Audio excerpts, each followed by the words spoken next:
I stood outside, the icy evening air biting at my skin as the door slammed shut behind me. On the other side of the glass stood my husband. No, ex-husband in my mind now, and the woman carrying his child. Both of them wore smug expressions, almost enjoying the cruelty of the moment. "All this time, you couldn't give me what I wanted," he jeered, twisting the knife as he locked the door. "A family.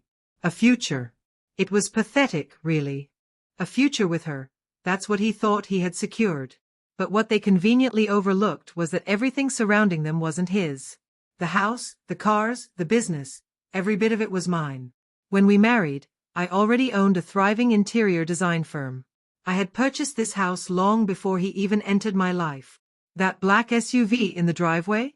My reward to myself last year. The silver sports car parked beside it? Bought outright, under my name.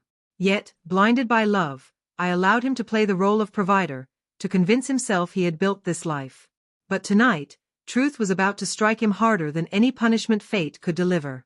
I walked down the driveway slowly, phone in hand, my anger controlled and sharp, hidden beneath the folds of my designer coat. No begging, no tears, just cold resolve. The first call I made was to my lawyer. Mr. Thomas picked up almost immediately. "Activate the prenup," I instructed, my voice steady.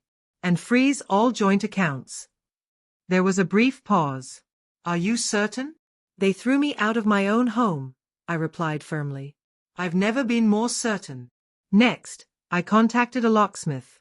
The deed was in my name.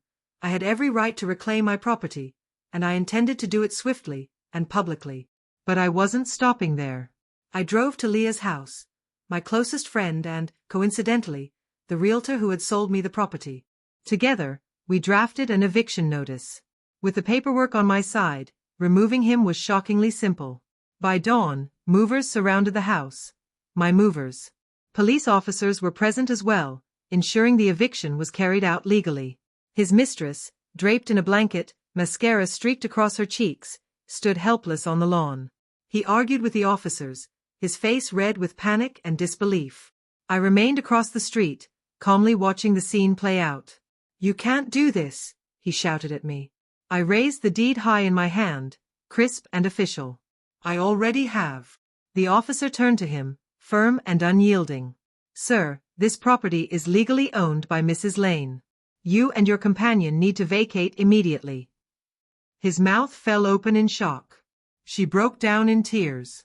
Their belongings were quickly shoved into a cab, their dream collapsing before their eyes. I strode past them, the sound of my heels striking the pavement like a battle drum. Leaning close enough for only them to hear, I whispered, "Enjoy the future you were so desperate for." They had mistaken kindness for weakness. They had forgotten who held the real power. And as I walked back to my house, one truth echoed in my mind: the most dangerous weapon a woman can possess is being underestimated.